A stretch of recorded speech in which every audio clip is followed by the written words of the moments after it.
It is officially game week, Robert Stewart. Arkansas versus Cincinnati. It's Monday, August 29th, and that means that the next Saturday on the calendar is September 3rd, which is also the day that Arkansas plays Cincinnati. Week 1, Razorback football versus Cincinnati. It's going to be awesome. The atmosphere in Fayetteville is going to be awesome. I walked outside this morning. It smelled like football in the air.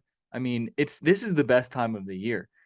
Well, this is the start of the best time of the year, because the best time of the year, I think, is like, that November-ish range. Like November football, it just hits different. But Arkansas versus Cincinnati this weekend. It's officially game week.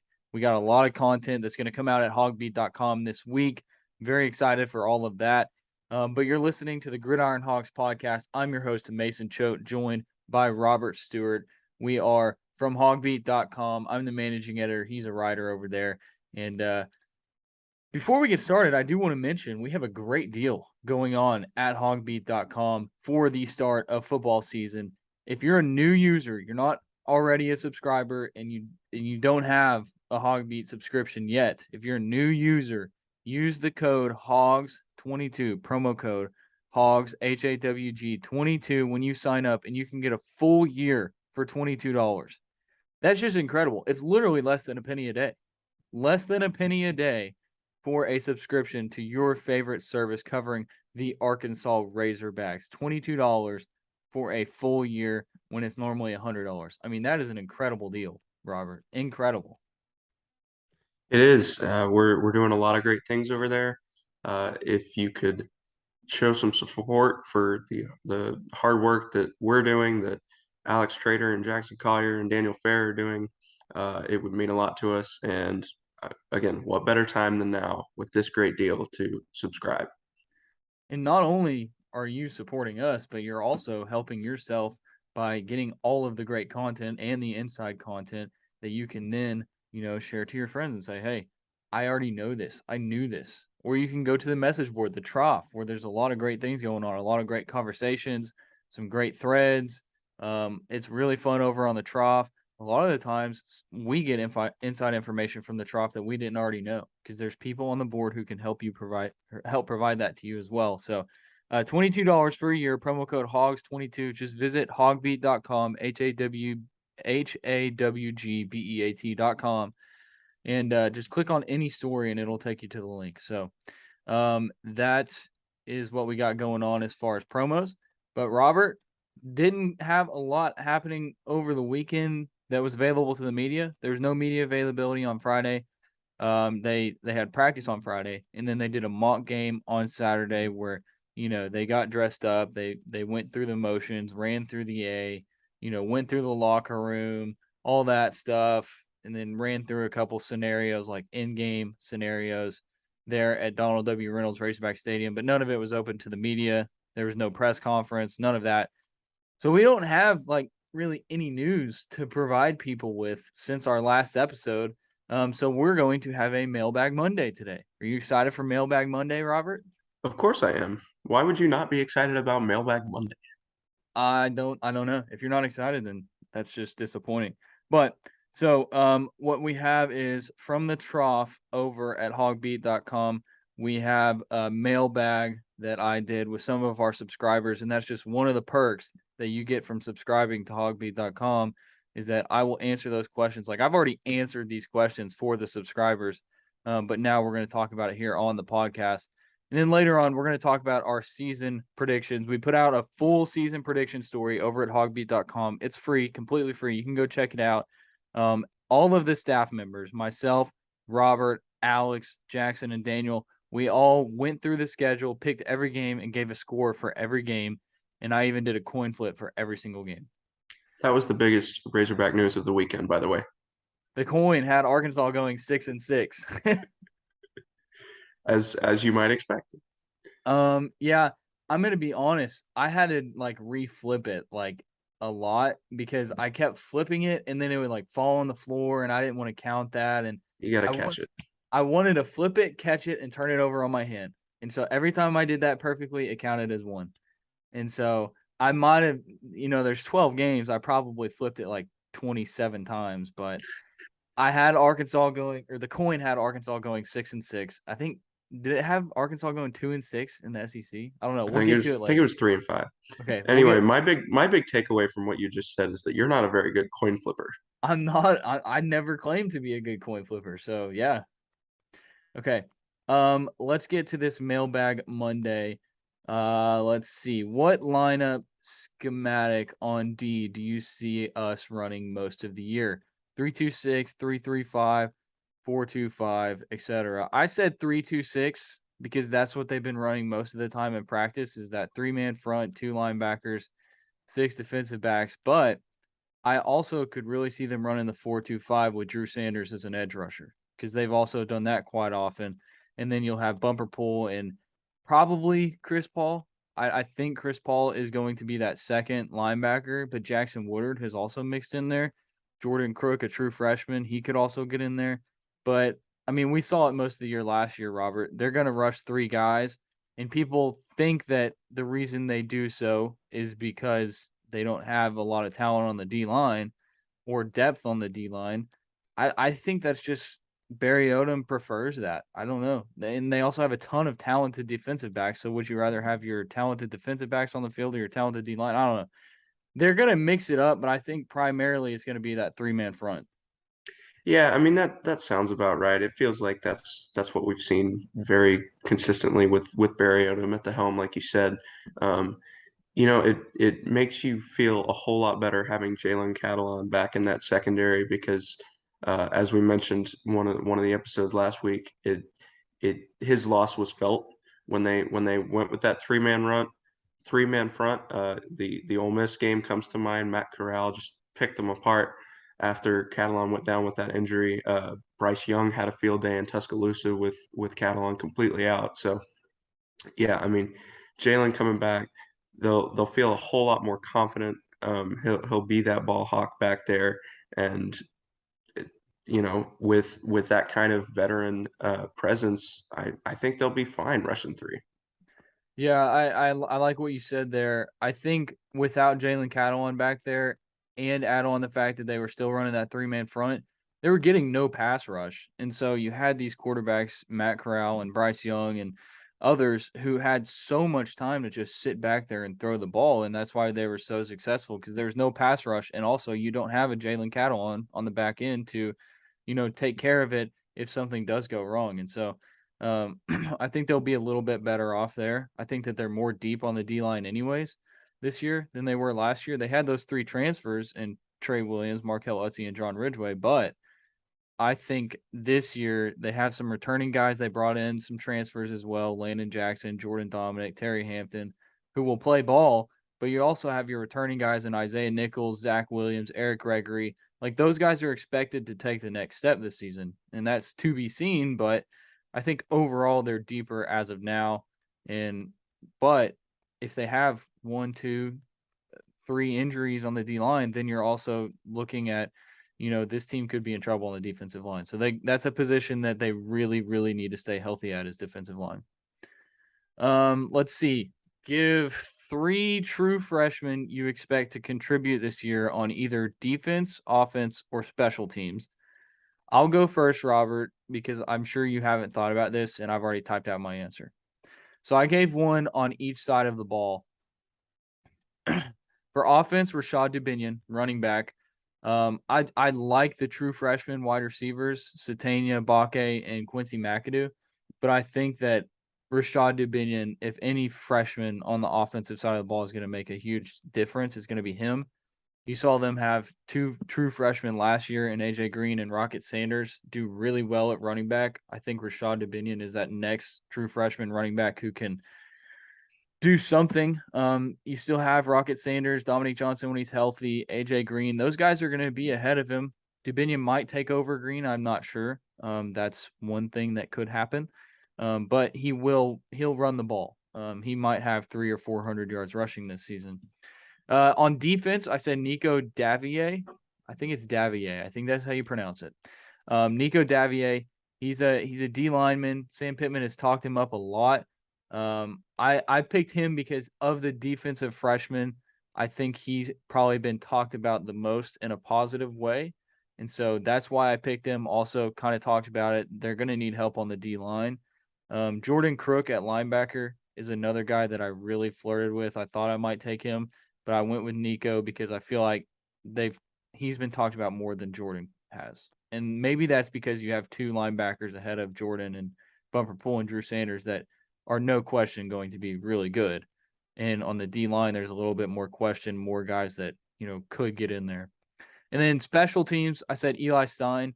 I mean, it's very self-explanatory. He's going to be the long snapper as a true freshman. They brought him in. He's on scholarship. He's the only scholarship long snapper. You've seen with Arkansas when they bring in a scholarship player on special teams. That's because they're going to play. Pittman said that Stein is the long snapper. That's been confirmed. I mean, what else do you want? He's gonna make an impact because he's gonna be that long snapper. So, Eli Stein is my freshman on special teams. I mean, you could also say Max Fletcher, which that's like the only other true freshman. So I'll probably give that one to you, Robert. So go ahead. Yeah, I think just based on what we've heard from Sam Pittman, my three answers are pretty straightforward. Hate to double up like this on you, but as far as defense goes, yeah, it's Nico Davier. We we've heard a lot of praise for him. You mentioned the depth of the D line. It feels like he's right up there with all those other guys, at least to see the field, from time to time. Maybe not start and get 50 snaps a game, but I expect he rotates in, you know, at least once or twice on a few series. On offense, I think it's got to be Isaiah Satania. Um, I don't know, like again, how many snaps he's going to get, but we've heard a lot of praise for him. We know he's fast. He's a track star. You hear all the time about his ball skills. He's a conceptual thinker. Maybe that was a Loggins term that I'm applying to the wide receivers, but feels like he's really smart and has a good grasp of the offense. And then, yeah, special teams. I'll go with Max Fletcher. Heard Sam Pittman, I think, once talk about how he likes Max Fletcher. He's the Aussie, right? He's from Australia, and his brother is kicking for Cincinnati. So maybe he figures in this first week if they've got family coming from down under. Yeah, that's gonna be cool because I think the parents are coming to the game, and that's a very long trip. So, that will be cool. Max Fletcher. I mean, Reed Bowers is starting punter, but also we've heard that Max Fletcher just has an incredible leg. So maybe if they're pinned super deep, they just say, "Hey, Max, go punt it as far as you possibly can." And if that's the case, then I think that would work out well. I mean, if you had to say, Max Fletcher might have a bigger leg than Reed Bauer. It's just Reed Bauer can make those better punts, like the corner kick, stuff like that. So, um, let's get a few more questions in here, and then we'll go into our season predictions. Uh, I think I already mentioned this one. Who leads the Hogs in receiving yards this season? Let's not get cute with it. It's Jaden Hazelwood if he's healthy. Matt Landers is probably the next one there. And then Warren Thompson, another candidate, but it's got to be Jaden Hazelwood if he's healthy, which as of now, since the last time we talked to Sam Pittman and the last practice we were at, Jaden Hazelwood was not healthy. So that's one thing to think about. But I mean, if healthy, if Jaden Hazelwood's on the field, which is to be expected for this weekend, then he's going to lead the team in receiving yards. Robert, I mean, like pretty simple. Yeah, I mean, like you said, don't overthink it. It's really not that deep. Healthy Jaden Hazelwood. That's really all there is to it. Okay. Let's go with two or three more here. Which is more of a concern, Cincy or BYU? And we can talk about this more in our season predictions. I said BYU because they can say all they want that they haven't been doing Cincinnati prep, but they've all been looking at Cincinnati throughout the offseason. Like they know what to expect from Cincinnati. They know that they're coming. BYU, that game's not until later on down the season. It is a road game. So I think that BYU is probably more of a concern as of now because they've been paying attention to Cincinnati for a long time. Right. I think anybody on the team right now will tell you Cincinnati simply because that's the opponent in front of them. But yeah, I'm with you. Everything else seems to point to BYU, especially the fact that it's a road game. And I mean, when was the last time they played a non-conference road game? Was it Colorado State? Um, that's the nearest one that comes to mind. That might be it. And before that, I don't know if I can name it. So Yeah. it's something new for Arkansas. Okay. Let's see. I'll let you answer this one first, Robert. Biggest question mark. Well, based on the confidence we heard from Warren Thompson the other day, I don't know if it's the wide receivers. Um, I think it's probably the defensive line just because it's a bunch of unknowns. I mean, that's not a knock on Jashad Stewart, Isaiah Nichols, Eric Gregory, the transfers you mentioned. It's just that we don't know how they're going to fare as starters in the SEC. Um, I, again, it's not really something to overthink. Um, I think that's just as simple as it gets. While you were answering that question, I looked up it was the Colorado State game is the last non-conference road game. And then before that, it was 2016 at TCU. That was the game that Austin Allen ran it in double overtime. I forgot about that one. That was a gem. Yeah. Okay. My biggest question mark was also D line. Um, cornerback is also another question mark, only because they still haven't figured out who the second starting cornerback is. And that does, come off as a little bit of a question mark because you're going into game week and you don't have your second starter. So, D line only because you don't really know how much pressure you're going to get out of them. I mean, like they added some transfers, but I just don't know how much better they will be this year than they were last year. I think they have the ability and the talent to be much better, but we haven't seen it in live action yet. So, and then cornerback is a close second for me. I think corner is a good answer too because I have learned since joining HawgBeat that there may be no more controversial player on the team than Hudson Clark. Yeah, Hudson Clark is a very controversial player. It's kind of like here, compare it to this. He is to Arkansas fans what Traylon Burks is to Titans fans. I feel like you have a player who is good at football, and you have a fan base who does not really like them for some reason. And I get it with Hudson Clark. Look, I recognize that he is not a 5-star first round draft pick cornerback, but I think that he has improved, and I think that we've talked about that extensively on this podcast, so we're not going to keep going into that. Biggest question mark and then biggest concern. I think, I mean, biggest concern is definitely just staying healthy. Like we talked about it. If KJ Jefferson gets hurt, this team is a KJ Jefferson injury away from going 4-8. Like that's just true.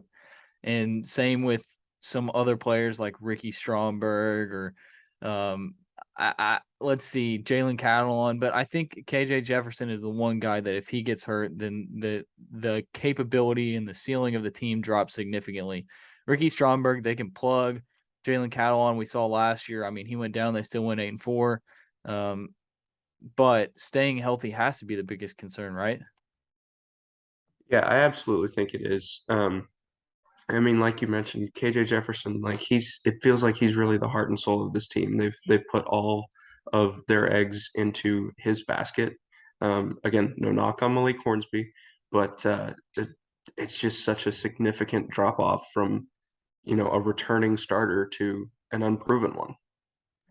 Okay, let's get into our season predictions. So let's just start off by saying what each member of Hogbeat had the Razorbacks going this season. And this is crazy because none of us talked before. Like I like mentioned it to you, but I didn't tell you my games that I was picking as a win or loss or what the score was going to be, any of that. And you, me, Alex, and Jackson, we all had Arkansas going 9-3. You, me, and Alex had Arkansas at 5-3 in conference play. Jackson had them at 6-2 in conference play, and then Daniel had them going 11-1. and 7-1 in conference play. I mean, like, none of us talked about it before, and that's just how it ended up. And of course, the coin had them going 6-6 and 3-5 in conference play. So, um, we won't go down the schedule. We both have them beating Cincinnati. The only it's not a person. The coin is the only thing that had Arkansas losing to Cincinnati. I can't say they because it's a coin, but the coin had Cincinnati beating Arkansas. Everybody else had Arkansas beating Cincinnati. But let's talk through your schedule, Robert. What games did you have Arkansas losing? Yeah, I mean, the first two may seem sort of obvious, but we'll start with the first loss, Texas A&M. I had a 31-30 final score. Um, that's really just based off of how that game tends to go. It feels like it's always close. I guess we can exclude last year from the conversation, but it feels like it's always a shootout too, from an offensive standpoint. So, 60 points doesn't seem unreasonable to me at all. Um, I hear from a lot of people that Texas A&M may be the most overrated team out there. There is a group chat of media members that Mason and I are in that somebody said they would bet my life that Arkansas beats A&M in that game, but I don't know. It just it things. I feel like they kind of got lucky last year. I mean, they were good. They won the game for a reason, but like it just doesn't tend to go the Hogs' way, and I don't know if they can pull it off twice in a row. With your schedule, the biggest thing for me was you had Arkansas losing to Auburn. And I mean, like, I get it because of how the Auburn game has gone in the past 2 seasons. I don't think you realize how bad Auburn's going to be this year. No, I know, I do, but the thing is, like, I can't get over the vibes. That's the thing is the A&M game and the Auburn game I picked on vibes alone, and they're both bad. Well, that's how season predictions go. It's just you go with your heart. And one thing I do want to say is that I think we all of us, other than you, Robert, had Mississippi State beating Arkansas. And I thought that I was going to be like sneaky, like Arkansas is going to lose this game to Mississippi State, sneaky game. I get that, it's like the game after Alabama. So people think that, you're going to have an Alabama hangover. Now that everybody else has picked it, I almost want to like go back and change it and say they're going to beat Mississippi State and go 10-2. And with losses to Texas A&M and Alabama. Those are the losses I have. I have them losing 3 straight to A&M, Alabama, Mississippi State, and then they win every other game. That's what I have. I think I mean, like, I don't want to be going with the crowd now. Like, I thought that I was going to be the only one to pick that one, and now everybody else picked it other than you, of course. But that doesn't count because you picked Auburn to beat Arkansas. So your Arkansas over Mississippi State pick, it doesn't count. I don't I know. bet they split those games regardless. So but they're coming off of the Alabama game at home, probably gonna if Arkansas has 1 loss or no losses going into that Alabama game, it's gonna rival the Texas crowd of last year. Like, it's going to be that big of a crowd and a showing at Reynolds Raceback Stadium. Win or lose that game, you're going to be coming off of an incredible atmosphere. You're either going to have an incredible win or a really big letdown, and then you have to travel to Mississippi State and Starkville. You know that atmosphere with the cowbells. Mississippi State, a very veteran team, one of the better quarterbacks in the SEC, and Will Rogers. They got some transfers on the defensive side of the ball, really improved on defense. And Mississippi State's schedule up until that point is really, really favorable. I think they only play one preseason ranked team up until that point, and it's Texas A&M. And then Arkansas will have played Cincinnati, South Carolina, Alabama, and Texas A&M, and add in Missouri State up to that point. So I think that's why I had it, was based off of who plays who before this game. And Arkansas is coming off of Alabama. Mississippi State will be coming off a game against Texas A&M. How good A&M is going to be is to be determined, but you know how good Alabama is going to be. And so that's why I had them losing this game to Mississippi State. I had it Mississippi State 38, Arkansas 35. You had Arkansas winning 26-24. I mean, you still confident in that one? I am. You can make the argument about schedule leading up to that game, and you could take the opposite approach. You could say that Arkansas is more seasoned to take on Mississippi State than the Bulldogs are to take on the Hogs.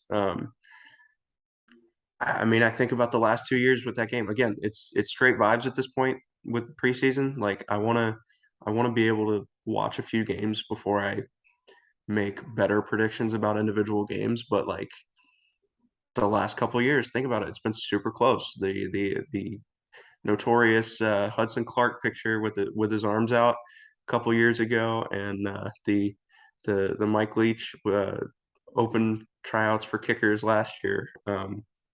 I mean, those were two of the better games, that we've had the pleasure of watching the last couple years. Yeah. Someone did mention that Sam Pittman has Mike Leach's number, and through 2 seasons, that is true. So maybe that remains the same. Maybe it doesn't. But one of the games that a lot of people are worried about going into this season is Arkansas at BYU on October 15th. Only one of us had Arkansas losing that game. Even the coin had Arkansas winning. Jackson had BYU beating Arkansas. Jackson is a basketball guy, so take that with a grain of salt. He doesn't really know what he's talking about. But as far as this game goes, I mean, yeah, BYU is going to be good, but they play Baylor, Oregon, and Notre Dame before this game, and they'll be coming off of the Notre Dame game. And so there's a chance that BYU has 3 losses going into this game. That is possible. And so it's also possible that they win all those games and they're undefeated and they're like the number 3 team in the country. So it is going to be a tough, no matter what BYU's record is going into that game, because you're hitting the road. It's a long trip, and but I think I think that's a winnable game for Arkansas. I mean, I had them winning by 18 points in this one. Yeah, I mean, like I said, I've been picking based on vibes. This is one you can't pick based on vibes. We, I don't know if Arkansas has ever played BYU. Um, I don't know. It's just like this is going to be a good test of is the SEC truly a superior conference? Can a team like Arkansas go a time zone over and beat a ranked team on the road? Yeah, Will BYU be ranked by the time that matchup happens? exactly. Um, one thing, if so, I think Arkansas is going to have 3 losses. If I was to flip the Mississippi State loss, which I think I would at this point, I'd probably either I'd flip it to a loss against Ole Miss on November 19th in Fayetteville. Because originally I had Arkansas losing that game, then I flipped it and had them losing to Mississippi State. I would change that back to Ole Miss beating Arkansas now. I don't know. I think Ole Miss is going to be good. That game, Arkansas Ole Miss last year was incredible. I think it's going to be a lot of the same this year. We'll have to see how good Ole Miss's quarterback is this season. I think it's Jackson Dart, transfer from USC. So that's another game that's interesting. But I think 9-3 seems to be, among most people, media members, and everyone else, that seems to be what we think Arkansas is going to have. You have your homers who are saying 10-2, 11-1 if you're a Daniel Fair, and so I don't think they're going to go 12-0. I think 9-10 win range, maybe 8, anywhere from 8 to 10 wins. I think that's what it's going to be. Yeah, I mean, I was on the Paul Feinbaum show a couple of weeks ago, and I said seven or Big eight flex, bro. wins. Yeah, yeah, thanks. I said 7 or 8 wins seems like it would be a success, but now that I've really considered it, I feel like 9 is definitely attainable. I'm not gonna lie. When you said 7, I was like, "What is this dude doing?" I look, you gotta keep your expectations low, okay? That's fair. I said 6-6 when I went on the Paul Feinbaum show last year. So I said 6-6. They went 8-4.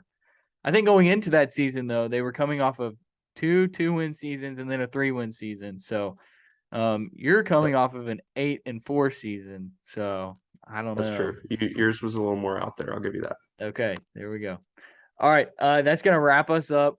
Tomorrow we will talk about takeaways from Sam Pittman. They'll have the depth chart released. We've got a lot to get to tomorrow, and then Wednesday we'll have a Cincinnati beat writer on the show. So incredibly exciting week. Go check out that deal at HawgBeat.com. $22 for a year if you're a first-time subscriber. So go check it out. Check out our Twitters, all of that good stuff. And we'll talk to everybody on Tuesday when we will be 4 days away from game day.